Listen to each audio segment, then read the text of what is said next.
Ramakrishna mission की स्थापना 1896 में स्वामी विवेकानंद ने की। 1896 में स्वामी विवेकानंद ने की। स्वामी विवेकानंद के गुरु हुआ करते थे रामकृष्ण परमहंस। रामकृष्ण परमहंस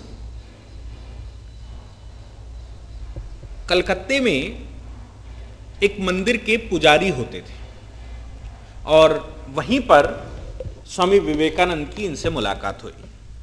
स्वामी विवेकानंद का जीवन चरितार्थ भारत में बहुत उपयोगी है और भारत की स्वतंत्रता में भी बहुत उपयोगी है। और आज भी अगर स्वामी विवेकानंद जी को पढ़ा जाए और आचार्य दयानंद सरस्वती को पढ़ा जाए तो शायद भारत की वैदिक व्यवस्था आज भी स्टैब्लिश हो सकती है। देखिए, स्वामी विवेकानंद जी के बारे में उनके बचपन से शुरुआत करते हैं। हाईकोर्ट के एडवोकेट थे उनके पिताजी, उनकी संतान हैं और लीगल एजुकेशन पढ़ना चाहते थे। लीगल एजुकेशन में इनको हिस्सा दिलवा दिया गया। उसी दौरान इनके पिता की मृत्यु हो गई और पिता की मृत्यु की वजह से इनको एजुकेशन छोड़नी पड़ी, अपनी विद्या को छोड़ना पड़ा और छोड़ने के बाद ये सामाजिक हो गए। लेकिन जब ये एमए कर रहे थे एक इंग्लिश कॉलेज में, तो उसी समय इनका साक्षात्कार रामकृष्ण परमहंस से हुआ। इनके एक इंग्लिश टीचर हुआ करते थे जो सोल की बात बता रहे थे, आत्मा की बात बता रहे थे कि शुद्ध आत्मा शुद्ध होती है। तो इन्होंने उनसे प्रत्युत्तर में पूछा, उनसे एक सवाल किया और पूछा कि भाई आपने ऐसा कोई व्यक्ति देखा है जो आत्मा से शुद्ध हो?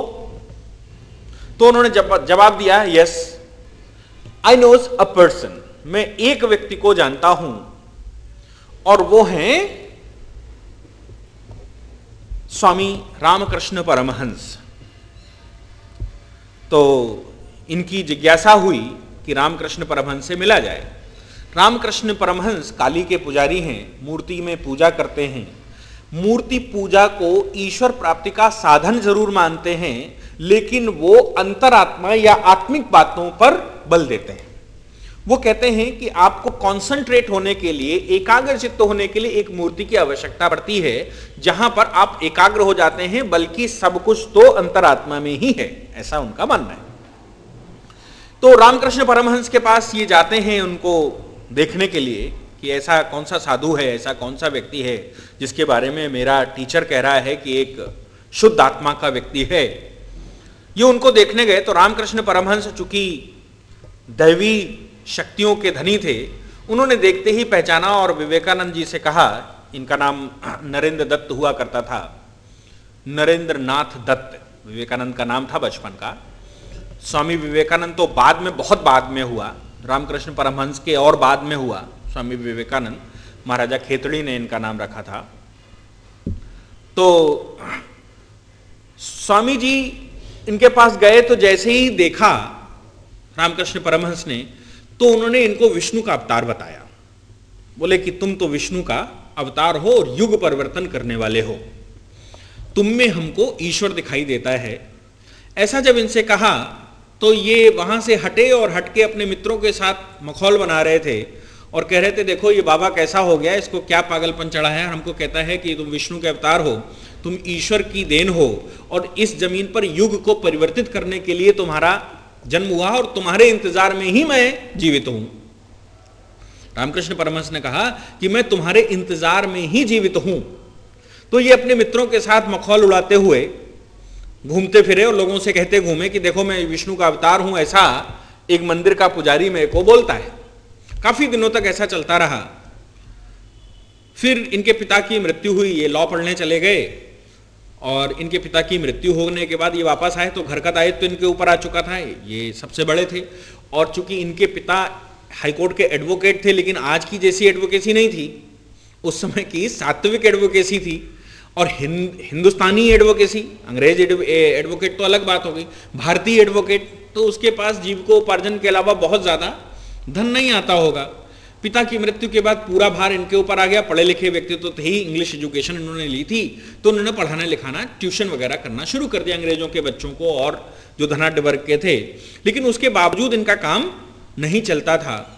फिर समय जब इनको मिलता था तो मिलने के बाद ये एक दिन स्वामी रामकृष्ण परमहंस के पास पहुंचे और उनके पास बैठे थे तो उनसे तर्क वितर्क कर रहे थे कि क्या है इस ईश्वर में, मैंने तो देखा नहीं, तुमने क्या भगवान को देखा है, ऐसे वैसे जैसे तर्क एक अज्ञानी करता है अक्सर, वैसे तर्क उनके साथ कर रहे थे। तो ऐसा करते करते एक दिन स्वामी जी को गुस्सा आ गया और उन्होंने इनकी छाती पर एक लात मारी। रामकृष्ण परमहंस ने इनके लात मार दी। लात इनके जब सीने पे पड़ी तो ये जमीन पर गिर पड़े और जमीन पर गिरते ही इनको काली का साक्षात्कार हुआ, साक्षात इनको काली दिखाई दी। जब इनको काली दिखाई दी तो ये कहते हुए वहां से भागे कि अभी तो मेरी मां और मेरा परिवार जीवित है, और ऐसा कहते हुए ये वहां से भाग आए। फिर इनका मन नहीं माना तो ये फिर पहुंचे। जब ये बहुत दयनीय स्थिति में पहुंच गए, परिवार का पालन पोषण नहीं हो पा रहा था, तो दयनीय स्थिति में पहुंच गए। दयनीय स्थिति में पहुंचने के बाद इन्होंने रामकृष्ण परमहंस से कहा कि अगर तुम्हारी देवी में शक्ति है तो मेरे परिवार का भरणपोषण नहीं हो पा रहा है, तो मुझे धन दिलवाओ देवी से। तो रामकृष्ण परमहंस ने कहा देवी मेरी नहीं है, तुम्हारी भी है, तुम मांग लो। तो बोले नहीं, तुम इनकी वकालत करते हो कि ये देवी देवता हैं, मैं तो मानता ही नहीं हूं। तो बोले मान के देखो, तुम मांग लो, देवी तुम्हारी भी है। तो ये जब मांगने गए तो मंदिर में बैठे ध्यान लगाया तो इनको सिर्फ देवी के दर्शन हो रहे थे, बाकी कुछ नहीं हो रहा था।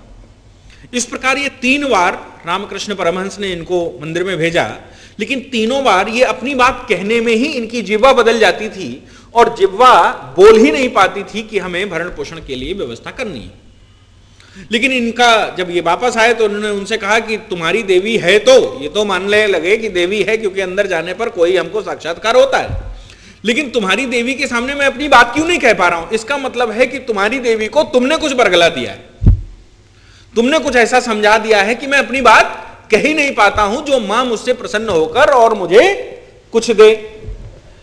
तो इन्होंने कहा कि तुम्हारा जन्म तो, रामकृष्ण परमहंस बोले, तुम्हारा जन्म तो जनता के भलाई के लिए हुआ है, इस देश की रक्षा के लिए हुआ है, इस संस्कृति को बचाने के लिए हुआ है। विवेकानंद जी फिर उठे और बोले कि तुम तो खाली पीली फालतू बात करते हो और हमारा तो परिवार है, उसका भरण पोषण मेरी जिम्मेवारी है। ऐसे कुछ दिन तक चलता रहा। एक दिन स्वामी जी से बड़ा इनका झगड़ा हुआ और झगड़ा का कारण यही कि भाई हमारे भरण पोषण की व्यवस्था करो, तुम्हारी देवी देवताओं से कहो कि भरण पोषण की व्यवस्था करें। लेकिन स्वामी जी से मतलब रामकृष्ण परमहंस तो ऐसे ही टहलते रहते थे, कुछ कहते नहीं थे, हंसते रहते थे बातें सुन सुन के। एक दिन ये छुप के देख रहे थे कि आखिर इस बुढ़े की गतिविधि क्या है, ये करता क्या है, आखिर ये इसका स्टाइल क्या है। ये सब देखते समय इन्होंने देखा कि एकदम रामकृष्ण परमहंस उठे और उठकर वो सीधे भागे चले गए। भागकर वो अपनी मां के पास पहुंचे जिन्होंने उनको जन्म दिया था। मां को पेट में मरोड़ हो रही थी तो उनको शौच के लिए जाना था। ये उनको शौच के लिए ले गए और ले जाने के बाद उनको सोचा बचा के ये बिस्तर पर लिटा दिया। तो इनकी मां ने उनसे पूछा कि तुमको कैसे पता लगा कि मुझे तुम्हारी आवश्यकता है इस समय? तो उन्होंने कहा मां, मैं मां से मतलब मूर्ति के सामने, भगवान के सामने, माता के सामने बैठा था और अचानक मुझे पेट में गुड़गुड़ाहट लगी। मुझे तो, मेरा पेट तो खराब है नहीं, मैं तो स्वस्थ चित्त हूं, तो फिर आवश्यकता किसकी है? और मां के दर्शन कर रहा हूं, मां के ध्यान में लीन हूं, इसका मतलब मां को ही दिक्कत आती और जमीन पर तो साक्षात आप ही मेरी माता हैं, इसलिए मुझे यह एहसास हुआ कि आपको मेरी आवश्यकता है, इसलिए मैं चला आया। स्वामी विवेकानंद इनको देख रहे थे तो इन्होंने देखते देखते ये सोचा कि यार वाकई में इस बुढ़े के पास कुछ अद्वितीय शक्तियां तो हैं, क्योंकि इसको अचानक ये एहसास हो जाता है। हमको खैर बता रहा था लातात वारदेश कुछ हो सकता है कि कुछ हमको भ्रम हो गया हो, लेकिन इसको खुद एहसास होता है कि इसकी मां के पास, मां को आवश्यकता है और ये सब इस तरह के गढ़ता रहता है। तो ये उनके पास पहुंचे और बोले कि स्वामी जी, मैं ये नहीं समझ पा रहा हूं कि मैं करूं क्या। आप कहते हो कि इस देश के लिए मेरा जन्म हुआ है और मेरा पहला कर्तव्य मेरी मां की सेवा और मेरी बहनों का विवाह है, उनको जब तक मैं पूरा नहीं करता तो ये धिक्कार है मेरे शरीर पर जो जन्म मैंने लिया है। तो रामकृष्ण परमहंस ने जवाब दिया कि अगर ऐसी कोई दिक्कत है तो इसका समाधान है मेरे पास। तुमको धन नहीं दे सकता, लेकिन यदि तुमको यह चिंता है कि तुम्हारी मां और तुम्हारी बहनों की दिक्कत है तो उनका समाधान मेरे पास है। बोले क्या?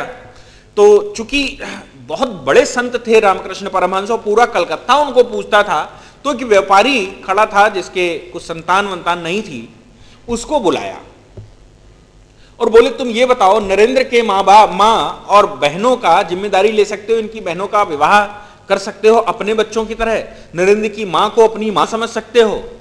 तो उसने कहा स्वामी जी आपने पहली बार तो कुछ कहा है, और मेरे पास जो धन संपदा है उसका होना क्या है, मेरे तो कोई संतान है नहीं। स्वामी जी ने कहा कि भाई तो नरेंद्र के परिवार की जिम्मेवारी आज से तुम्हारी। नरेंद्र के परिवार को अपना परिवार, अपनी मां और अपनी बहन मानकर सारा कार्य करना जो तुमको करना है, जो नरेंद्र करता है। अब जब उसने, व्यापारी ने कह दिया हां पूरी जिम्मेवारी मेरी है, और स्वामी जी ने यह भी कह दिया कि मैं हूं, अगर कोई बात होती है तो मैं हूं, तो मैं अगर कोई त्रुटि होती है तो अपनी मां से फिर मैं रिकमेंडेशन कर सकता हूं, लेकिन तुमको धन नहीं दे सकता, क्योंकि तुम तो धन के लिए बने ही नहीं, तुम तो पुनरुत्थान के लिए बने हो। ऐसा जब कहा गया तो नरेंद्र का दिमाग थोड़ा सा परिवर्तित हुआ कि चिंता तो हमें, जो मेन चिंता थी वो मां बाप की सेवा, मां की सेवा थी, और मां का मैं अकेला हूं जिनका भरण पोषण कर सकता हूं। इस प्रकार ये स्वामी जी के नजदीक आ गए। स्वामी जी के फिर भी अपना ट्यूशन पढ़ाते रहे। एक दिन स्वामी जी बहुत बीमार हुए, रामकृष्ण परमहंस एक दिन बहुत बीमार हुए। तो उस बीमारी के दौरान नरेंद्र ने उनकी बड़ी सेवा की, जैसे वो अपने पिता की सेवा करते। उनका मानना यह था नरेंद्र का कि मैं अपने पिता की सेवा तो नहीं कर पाया अंत समय पर, क्योंकि मैं पढ़ने के लिए गया था और मैं वकालत सीख रहा था, इसलिए मैं अपने पिता की सेवा नहीं कर पाया, लेकिन मैं आपकी सेवा करके अपने पिता की सेवा का आनंद ले सकता हूं। तो बड़ी सेवा की उनकी। सेवा करने के बाद रामकृष्ण परमहंस ने कहा कि कल मुझे जाना है, ये शरीर त्यागना है, मेरा समय आ गया है। ऐसा सुनकर बाकी शिष्यों ने कहा कि भाई बताइए महाराज हमारा क्या होगा? तो बोले तुम्हारे लिए मैं नरेंद्र को छोड़ जाता हूं, तुम सबकी रक्षा और तुम सबका गुरु नरेंद्र होगा। इस प्रकार नरेंद्र को पास बुलाकर उनके सिर पर 3 बार उन्होंने हाथ फेरा और बोले आज से मैं भिखारी हो गया और तू सारी शक्तियों का स्वामी हो गया। मेरा जन्म, मेरी शक्तियां सिर्फ तुझे देने के लिए ही थी और तू राजी हो गया और तेरे परिवार का अपना इंतजाम हो गया। आज से ये आश्रम भी तू देखेगा, मंदिर भी तू देखेगा, और इस कल्याण, इस संसार के कल्याण के लिए अब मेरी सारी शक्तियां तेरी हो गई, तू धनवान और मैं भिखारी हो गया। ऐसा कहने के बाद दूसरे दिन उनका देहावसान हो गया। कुछ दिन उनकी 13वीं और अंतिम संस्कार वगैरह जो भी करना था वो सब संस्कार पूरे किए, और संस्कारों को पूरा करने के बाद अपने जो दूसरे गुरु भाई थे उनको मंदिर सौंपा, और मंदिर सौंपने के बाद वो स्वयं निकल पड़े सत्य की खोज में। सत्य की खोज में जब वो निकले तो कलकत्ते से सबसे पहले वो बनारस आए, और बनारस में उन्होंने वेदों को पढ़ा, वैदिक शिक्षा को ग्रहण किया। क्योंकि बनारस जो है वो शुरू से वैदिक संस्कृति और वैदिक आचार्यों, वैदिक शिक्षा के लिए धनी थी, और बनारस में संसार की आज भी वैदिक शिक्षा की सबसे बड़ी लाइब्रेरी मानी जाती है, कि सबसे बड़ी लाइब्रेरी वैदिक शिक्षा की बनारस में ही है। तो बनारस की वैदिक शिक्षा की लाइब्रेरी को इन्होंने बाकायदा पढ़ा। पढ़ने के बाद इनको ज्ञान प्राप्त हुआ और वहां से ये चल दिए। साधु थे, गेरुए कपड़े पहनते थे, हाथ में एक डंडा और एक कमंडल, इसके अलावा कुछ नहीं होता था।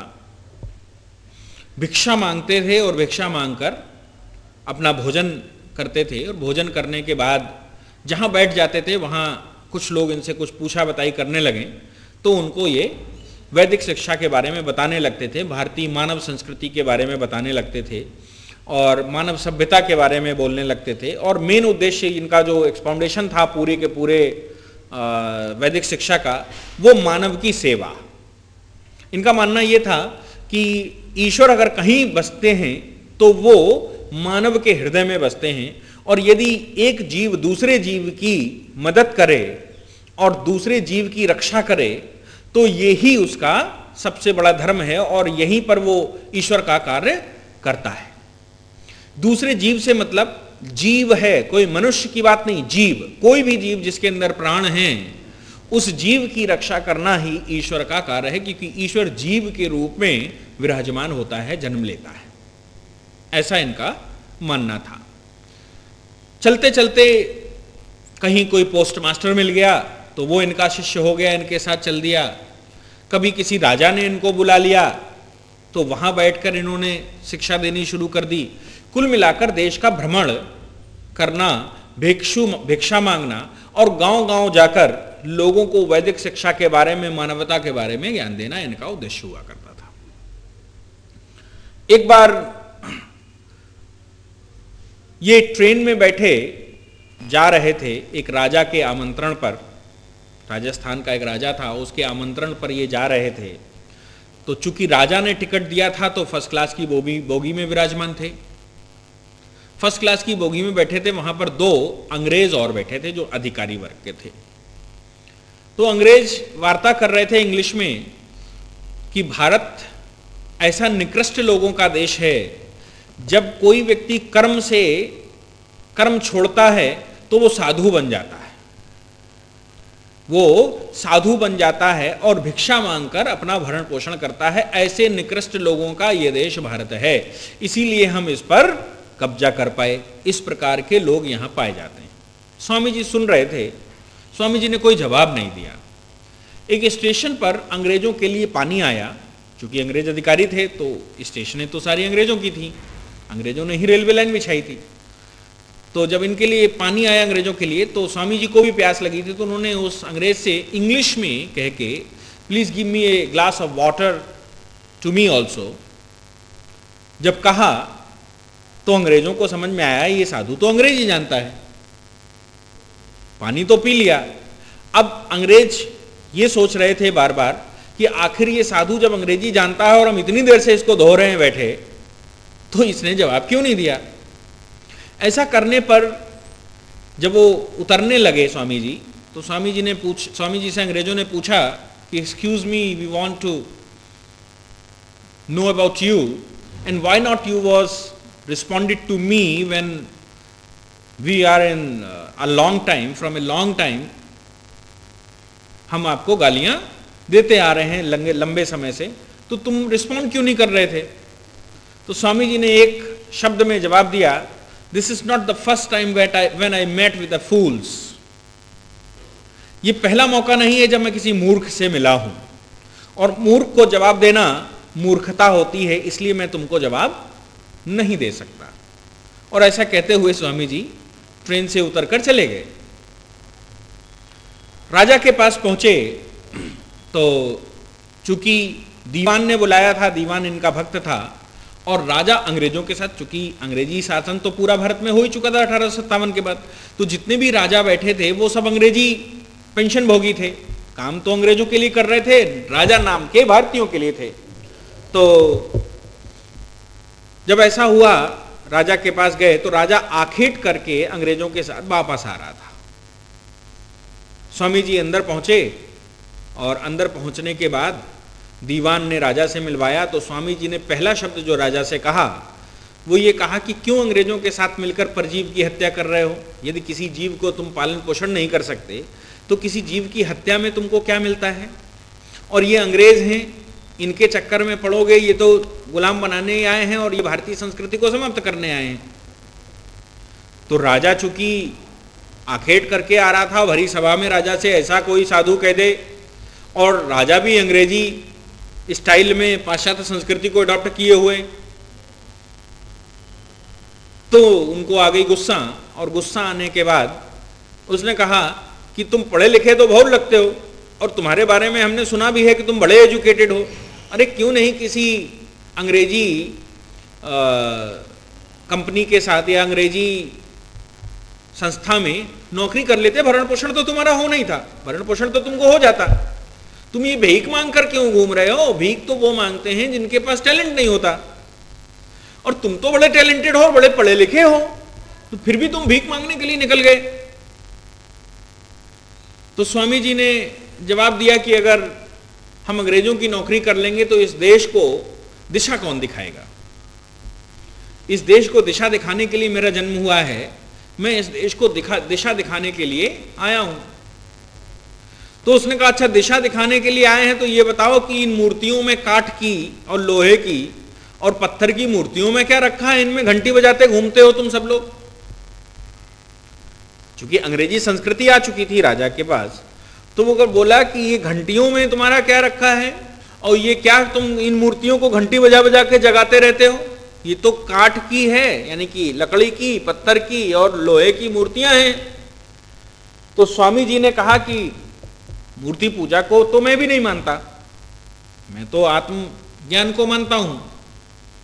लेकिन दीवान को बुलाया और दीवान से कहा कि राजा की एक पोर्ट्रेट टंगी हुई थी। पोर्ट्रेट से मतलब राजा की एक तस्वीर, उस समय फोटोग्राफ तो नहीं बनता होगा, हाथ से बनती होगी। तो राजा की एक पोर्ट्रेट टंगी हुई थी। दीवान को बुलाया और उससे कहा कि इस पर थूको, पोर्ट्रेट पर। तो दीवान आगे बढ़ के पीछे हट गया। उसने कहा ये क्या कह रहे हो स्वामी जी, पोर्ट्रेट पे कैसे थूक दूं मैं, इसमें तो राजा की पोर्ट्रेट है। तो और सेवकों से कहा कि इस पोर्ट्रेट पे थूको, इस फोटो पे थूको। किसी ने थूकने से इनकार कर दिया। राजा से कहा कि तुम थूको। तो राजा ने कहा कि तुम पागल हो गए हो क्या साधु, अरे ये मेरी फोटो है, इस पर मैं क्यों थूक दूं? तो स्वामी जी ने जवाब दिया कि ये फोटो है, आप तो नहीं है राजा, राजा तो नहीं है ना ये फोटो, राजा तो आप हैं, ये फोटो तो आपका एक प्रतिबिंब मात्र है। तो इसमें थूकने में क्या बुराई है? आप आदेश दें अपने सेवकों को कि वो उस पर थूकें। तो राजा ने अपने सेवकों को आदेश दिया कि इस पर थूको, फिर भी कोई थूकने को तैयार नहीं हुआ। फिर भी कोई थूकने को तैयार नहीं हुआ। ऐसा सिचुएशन जब आ गई तो राजा से उन्होंने कहा, देखा राजा, तुम पर नहीं थूक रहे हैं, तुम नहीं हो उसमें, फिर भी ये थूकने को तैयार नहीं, क्योंकि इनकी तस्वीर में आपके सेवकों को आपका चेहरा दिखाई देता है, और आपकी अनुपस्थिति में और आपके पिता की मृत्यु के बाद आप अपने पिता को कहां देखते हो? इस तस्वीर में ही तो अपने पिता को देखते हो, जो तुम्हारे पिता की तस्वीर है। और इस तस्वीर में ये सब तुमको देखते हैं, जो तुम्हारी तस्वीर है। इस तस्वीर में तुम्हारे पिता तो है नहीं, तुम्हारे पिता तो मर चुके हैं, और तुम तो साक्षात सामने बैठे हो। तो फिर इस तस्वीर पर थूकने से ये लोग क्यों डरते हैं, और तुम्हारे आदेश के बावजूद थूकने को तैयार नहीं है? ऐसा क्या? तो स्वामी जी ने जवाब दिया कि मूर्ति में ईश्वर नहीं है, लेकिन ईश्वर का प्रतिबिंब अगर कहीं किसी ने देखा है, किसी मूर्ति में, किसी कांठ में, किसी पेड़ में, किसी पौधे में, किसी इंसान में, यदि उसने ईश्वर का प्रतिबिंब देखा है तो उसका सम्मान करना उसका कर्तव्य बनता है।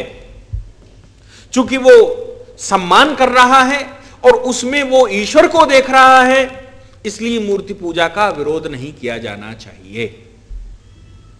और बाकी अपनी अपनी श्रद्धा है। कोई मूर्ति स्वयं तो कहती नहीं कि हमारी पूजा करो, कोई पेड़ भी नहीं कहता मेरी पूजा करो, कोई कांठ भी नहीं कहता मेरी पूजा करो, और कोई पत्थर भी नहीं कहता।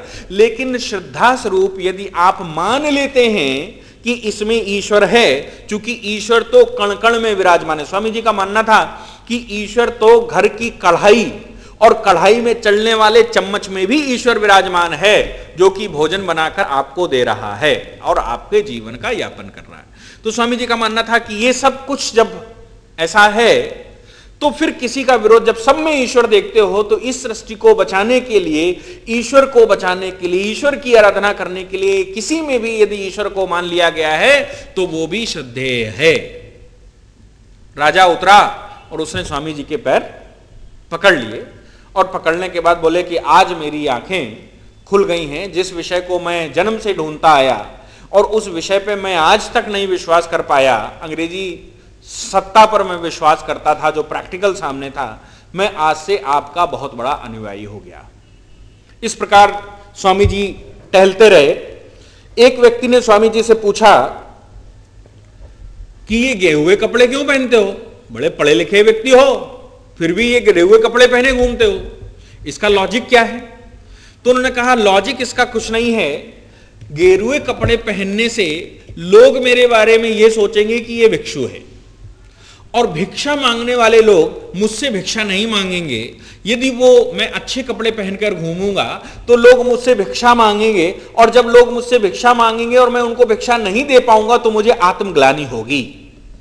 मैं उस आत्मग्लानि से बचने के लिए इन कपड़ों को धारण किए हुए हूं, और इन गेरुए कपड़ों में मुझे शांति मिलती है। इन गेरुए कपड़े का अपना क्या लॉजिक है, वो ये कि इससे मुझे शांति मिलती है, मेरा मस्तिष्क इधर उधर भटकता नहीं, मेरे मस्तिष्क में भटकाव समाप्त हो जाता है, और इन कपड़ों से मुझे बड़ा सुकून मिलता है, और भिक्षुओं से मुझे आत्मग्लानि नहीं होती कि भिक्षु मेरे हाथ से वापस खाली चला जाएगा, इसलिए कोई भिक्षा मुझसे मांगता नहीं है। राजस्थान में जब ये टहल रहे थे तो रेगीले स्थान से निकल रहे थे, तो उस समय ये पानी की प्यास में तड़पकर बेहोश हो गए। तो एक महिला एक घड़ा लिए जा रही थी, पानी का कहीं से ला रही थी, उसने इनको पानी पिलाया, और पानी पिलाने के बाद उसने जो साफा बांधा हुआ था वो साफा इनके सर पर बांध दिया, वो साफा इनके सर पर बांध दिया, और ये कहा कि धूप से बचने के लिए सर को ढकना आवश्यक है, अन्यथा धूप इस रेगिस्तान में अगर ऐसे ही खुले सर घूमोगे तो तुम पानी के लिए परेशान हो जाओगे। स्वामी जी ने उस दिन से वो साफा बांधना शुरू कर दिया, और अंत तक वो साफा बांधे रहे। स्वामी जी, महाराजा खेतड़ी ने स्वामी जी को स्वामी विवेकानंद नाम दिया। महाराजा खेतड़ी ने स्वामी जी को अमेरिका जाने से पूर्व स्वामी विवेकानंद कहा। खेतड़ी स्थान जानते हैं कहां पर है? राजस्थान में है। खेतड़ी दिल्ली से लगा हुआ है। तो खेतड़ी के महाराज ने इनको स्वामी विवेकानंद कह के पुकारा, और उस दिन से इनका नाम स्वामी विवेकानंद हो गया। मद्रास में एक समय पर स्वामी जी गए तो वहां के राजा ने इनको बोला कि एक विश्व धर्म सम्मेलन होने जा रहा है संसार में, मैं चाहता हूं कि स्वामी जी आप उसमें भाग लें। तो स्वामी जी ने कहा कि भाई मेरे पास तो धन है नहीं, मैं जाऊंगा कैसे, और कहां हो रहा है जानना चाहा।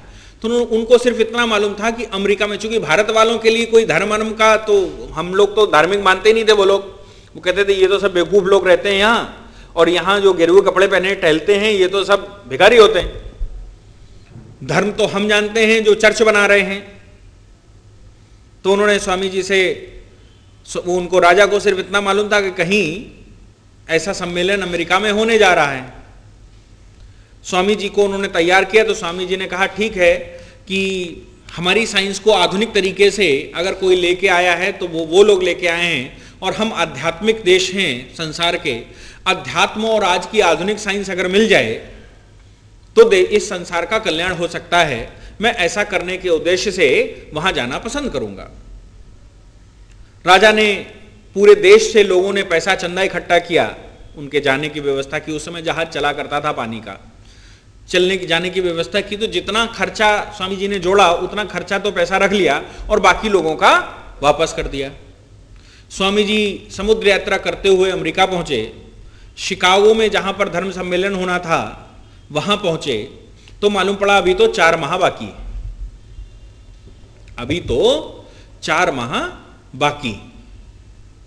तो स्वामी जी क्या करें, 4 माह का तो पैसा भी नहीं, क्योंकि पैसा तो उतना ही लेके आए थे जितना आने जाने में खर्च होना था, और शिकागो बड़ा महंगा शहर था।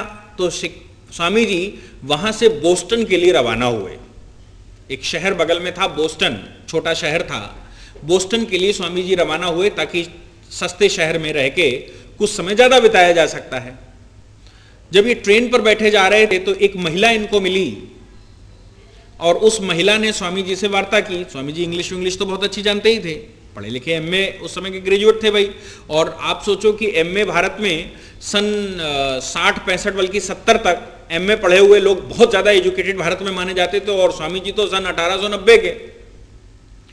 तो स्वामी जी को वो महिला मिली और उससे वार्ता होने लगी। तो उन्होंने कहा कि भाई मैं धर्म सम्मेलन में आया हूँ, ऐसा ऐसा मेरे साथ वाक्या हो गया और 4 महीने बाकी हैं, तो मैंने सोचा बगल का बोस्टन शहर है, मैं तो साधु सन्यासी ऐसे ही पड़ा रहूँगा।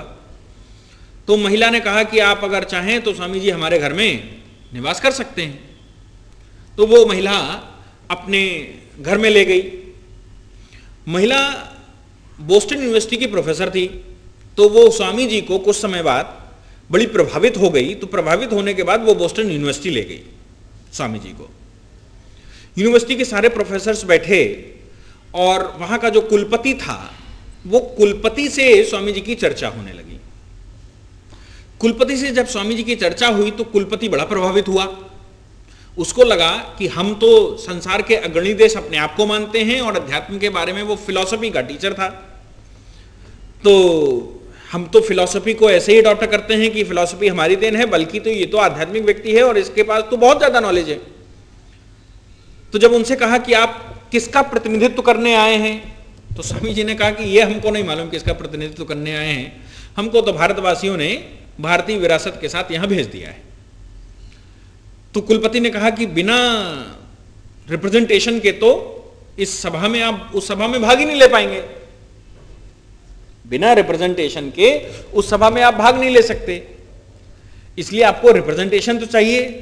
अच्छा, ऐसा करते हैं कि मैं आपको एक पत्र लिख के देता हूं यूनिवर्सिटी की तरफ से, और यूनिवर्सिटी का जो पत्र उस धर्म सम्मेलन के लिए लिखा था, उस पत्र में उस कुलपति ने लिखा कि मुझे लगता है कि he is the boss of whole university. हमारी पूरी यूनिवर्सिटी में इतना काबिल प्रोफेसर एक भी नहीं है जितना यह साधु है, इसलिए हमारी यूनिवर्सिटी ये रिक्वेस्ट करती है कि इस व्यक्ति को भाग लेने दिया जाए। स्वामी जी ट्रेन से बैठे और शिकागो आ गए। रास्ते में वो चिट्ठी गुम हो गई। जो चिट्ठी बोस्टन के प्रोफेसर ने लिखी थी, वो चिट्ठी रास्ते में गुम हो गई। गुम होने के बाद स्वामी जी जब वहां पहुंचे तो कुछ व्यवस्था तो थी नहीं, तो जहां पर वो धर्म सम्मेलन होना था उसके ग्राउंड में स्वामी जी बैठ गए। चूंकि धन भी नहीं था बहुत, उसके ग्राउंड में बैठ गए कि भाई इंतजार करते हैं, चलेंगे। तो ग्राउंड के रोड के उस पार एक महिला ने देखा कि स्वामी बैठा है, क्या चक्कर है। वो आई और उसने उनसे पूछा, तो स्वामी जी ने जवाब दिया कि भाई धर्म सम्मेलन कल से शुरू होना है, आज से शुरू होना है, मैं जल्दी आ गया हूं, इसलिए मैं यहां पर बैठकर कुछ भिक्षा मांग लूं और भिक्षा मांगने के बाद मैं भोजन की व्यवस्था कर लूं। तो उस महिला ने कहा महाराज नहा धो तो लो। फिर वो अपने घर ले गई, इनको नहलाया धुलाया और उसने कहा कि रिप्रेजेंटेशन की बात फिर उसने कही। तो उन्होंने कहा चिट्ठी तो मैं लाया था लेकिन वो चिट्ठी तो गुम हो गई। तो महिला बोली कि जो आयोजक समिति है यहाँ की, इस धर्म सम्मेलन की, उनका जो आयोजक है वो हमको जानता है, यदि आप कहें तो मैं चलूं साथ में। स्वामी जी ने कहा अति उत्तम। जब वो सभा आयोजन होने जा रही थी और नाम लिखा जाना था, इंट्रोडक्शन हो रहा था, तो उस महिला ने कहा भाई ये भारत से आए हैं और ये आध्यात्मिक गुरु हैं और ऐसे ऐसे ये उनका पूरा वृत्तांत बताया, जैसा इन्होंने बताया वो ये था, आप इनको बोलने का मौका दें।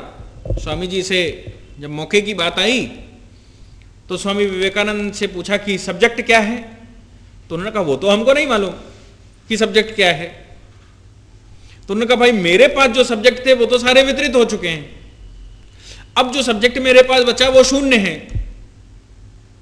मेरे पास जो सब्जेक्ट थे वो तो मैं वितरित कर चुका हूं, अलग अलग सब्जेक्टों पर लोग बोलने वाले हैं। आपके पास अपना कोई सब्जेक्ट है नहीं तो मेरे पास तो शून्य है। तो स्वामी जी ने कहा वो शून्य ही मेरे लिए भला है, बस इतना कृपा कर दीजिए कि सब गणमान्य व्यक्ति बोल लें, तब हमको सबसे अंत में बोलने का मौका दीजिए। तो जब सब बोलते रहे तो सबसे बाद में स्वामी जी आए तो लोग उठने लगे थे कि एक आया है, ये कौन से किस प्रकार के कपड़े पहने। बाकी तो उनके आध्यात्मिक गुरु तो सूटी बूटी टाई लगा के आते थे और स्वामी जी फकीर, कमंडल हाथ में, डंडा हाथ में। तो स्वामी जी जब उस पर खड़े हुए तो स्वामी जी का पहला वक्तव्य था sisters and brothers of America. यह सुनकर 3 मिनट तक ताली बजी कि एक व्यक्ति जो महिलाओं को प्रधानता देता है और दूसरे देश का व्यक्ति है वो हमको बहन और भाई मानता है, जबकि वहां की संस्कृति तो ऐसी है ही नहीं। सिस्टर कौन ब्रदर, कौन बाप, कौन मां। बच्चा पैदा हुआ, छोड़ दिया। आपको हम पहले ही बता चुके हैं कि प्लेटो की तो फिलॉसफी दूसरी है। प्लेटो ने तो बच्चे ने बोला है कि महिला और पुरुष का जन्म तो आनंद लेने के लिए होता है, बच्चे पालने के लिए नहीं होता। महिला और पुरुष का जन्म तो आनंद लेने के लिए होता है, बच्चे पालने के लिए होता नहीं। इसलिए बच्चे जो अगर पैदा हो भी जाएं तो उनको छोड़ देना चाहिए, वो स्वयं पल जाएंगे। तो उनकी संस्कृति तो ऐसी है, कौन मां, कौन बाप, कौन बच्चे, कौन भाई, कौन बहन। लेकिन भारतीय संस्कृति ऐसी नहीं है। भारतीय संस्कृति संबंधों को प्रगाढ़ता देती है। तो इन्होंने कहा कि sisters and brothers of America, तो 3 मिनट तक तालियां बजी। लोगों के विचार में आया कि ऐसा कौन व्यक्ति है जो हमको अपना भाई और बहन मान रहा है और महिलाओं को पुरुषों से पहले मान्यता देता है। स्वामी विवेकानंद के बाद ही पूरे संसार ने जब बोलना शुरू किया तो सिस्टर पहले शब्द इस्तेमाल किया, उससे पहले ऐसा नहीं होता था। स्वामी जी की फिलॉसफी थी कि sisters and brothers of America. और उन्होंने धन्यवाद किया कि भाई मुझे आपने बुलाया, मैं भारत का प्रतिनिधि, भारत में हिंदू का प्रतिनिधि हूं और हिंदू धर्म के बारे में आप लोगों को बताऊंगा। ऐसा जब स्वामी जी कह रहे थे तो लोग मंत्रमुग्ध हो गए। और सुबह के न्यूज़पेपर में अमेरिका में छपा था कि एक साधु, अ मॉन्क फ्रॉम इंडिया, एक ऐसा साधु भारत से आया है जिसने पूरी सभा को मंत्रमुग्ध कर दिया। उस दिन केवल इंट्रोडक्शन होना था, तो इंट्रोडक्शन में ही स्वामी जी बड़े भारी हो गए। फिर उसके बाद अलग अलग समय पर 3 वक्तव्य उनके हुए। तो उन 3 वक्तव्यों में स्वामी जी ने एक बात कही। उन्होंने कहा कि भारत में क्रिश्चियंस ने कब्जा करके रखा है और चर्च पर चर्च खोलते जा रहे हैं। मैं इस चर्च के खोलने को धर्म नहीं मानता। और उसी चर्च के सामने एक भिखारी भूख से मर जाता है और आप चर्च खोलते जा रहे हैं और आप कहते हैं कि हम धर्म का प्रचार कर रहे हैं। तो धर्म का प्रचार ऐसा तो हो ही नहीं सकता है कि मानव मर रहा हो और आप गिरजाघर खोल रहे हो। इन गिरजाघरों में क्या होना है जब मानव की ही मृत्यु होनी है? तो यह धर्म किसके लिए बनाया है और धर्म का प्रादुर्भाव क्यों हुआ है, यह किस लिए आपने खोल के रखा है, मेरी तो समझ में कुछ आता नहीं है। इसलिए मैं इस धर्म को पूर्ण रूप से नकारता हूं, चर्च खोलना। मैं ये मानता हूं कि सभी धर्म संसार के श्रेष्ठ हैं। उन्होंने कहा कि संसार के सभी संप्रदाय श्रेष्ठ हैं, लेकिन संप्रदाय के आधार पर एक संप्रदाय दूसरे संप्रदाय के व्यक्ति को नुकसान पहुंचाए, यह तो संप्रदाय का उद्देश्य धार्मिक हो ही नहीं सकता और यह धर्म को कभी पूर्ण नहीं कर सकता यदि एक संप्रदाय का व्यक्ति दूसरे संप्रदाय के व्यक्ति को कष्ट दे। स्वामी जी ने फिर आगे बोला कि जिस प्रकार सभी नदियां बहकर एक समुद्र में गिरती हैं, उसी प्रकार सभी संप्रदाय घूमकर एक धर्म पर आते हैं और वो मानव धर्म है। उन्होंने भारत के बारे में कहा कि मैं उस भूमि से आया हूं जिस भूमि पर कई एक संप्रदाय पनपे हैं। और उन्होंने कहा कि हमारे यहां संप्रदायों के बीच में किसी भी प्रकार का कोई क्लेश नहीं।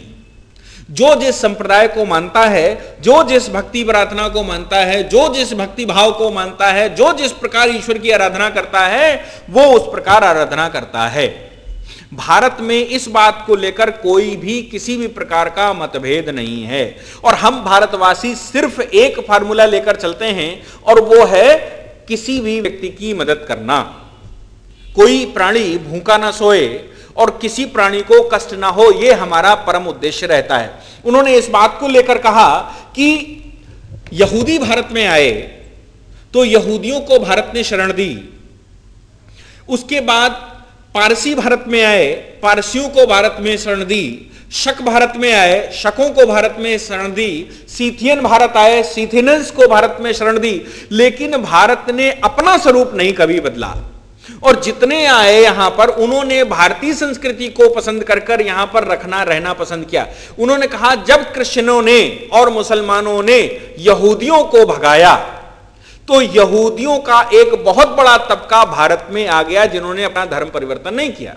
भारत के समुद्र तट पर उनका स्वागत किया गया और मानवता के आधार पर, धर्म को या संप्रदाय के आधार पर उनको विभेद न करते हुए उनको भारत ने शहर से स्वीकार किया और वो भारतीय संस्कृति में बह गए।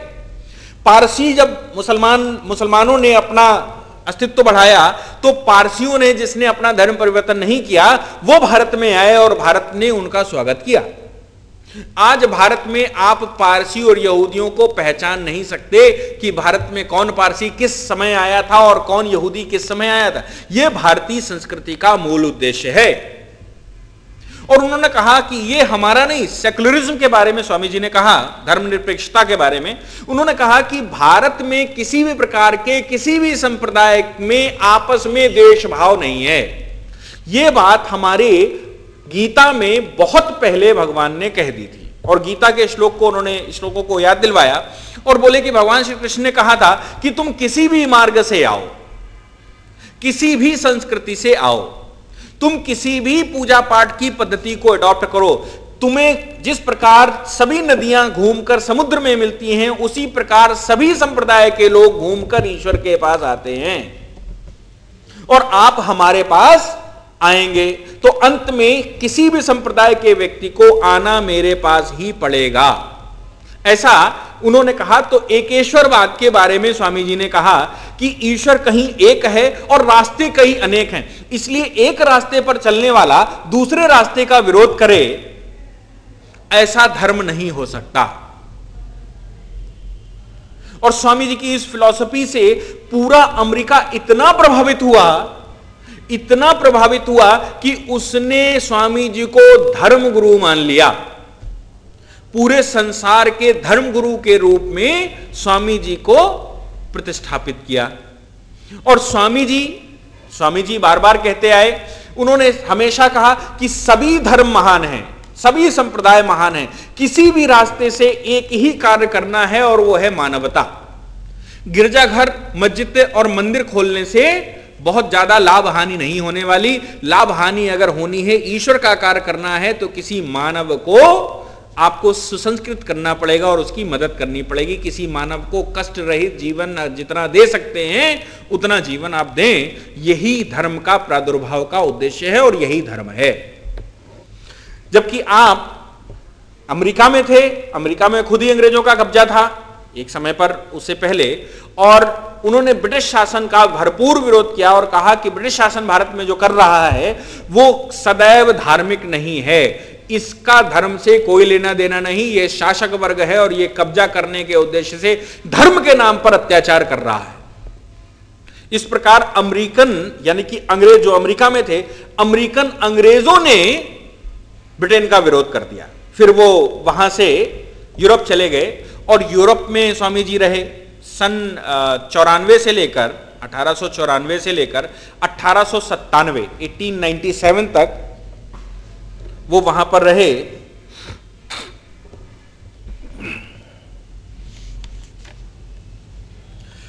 उनका जो उद्देश्य था वो भौतिकवाद यानी कि साइंस और अध्यात्म, स्पिरिचुअलिटी, इन दोनों का मिश्रण और संतुलन बनाना था। ये स्वामी जी का मेन उद्देश्य था। सुभाष चंद्र बोस ने स्वामी जी के बारे में कहा, कहते जहां तक बंगाल का संबंध है, हम विवेकानंद को आधुनिक राष्ट्रीय आंदोलन का आध्यात्मिक पिता कह सकते हैं। क्या? आधुनिक राष्ट्रीय आंदोलन का आध्यात्मिक पिता स्वामी जी को कह सकते हैं। यानी कि उन्होंने एक प्रणेता के रूप में भारत में कार्य किया। उनकी दो पत्रिकाएं थी, एक प्रबुद्ध भारत अंग्रेजी में आती थी और दूसरा था उद्बोधन जो बंगाली में थी। प्रबुद्ध भारत और उद्बोधन, प्रबुद्ध भारत अंग्रेजी में थी और उद्बोधन बंगाली में थी। न्यूयॉर्क में 1896 में उन्होंने वेदांत सोसाइटी की स्थापना की। 1896 में स्वामी जी ने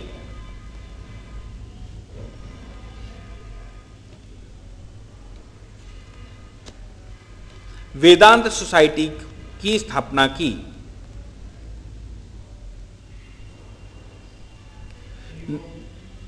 न्यूयॉर्क।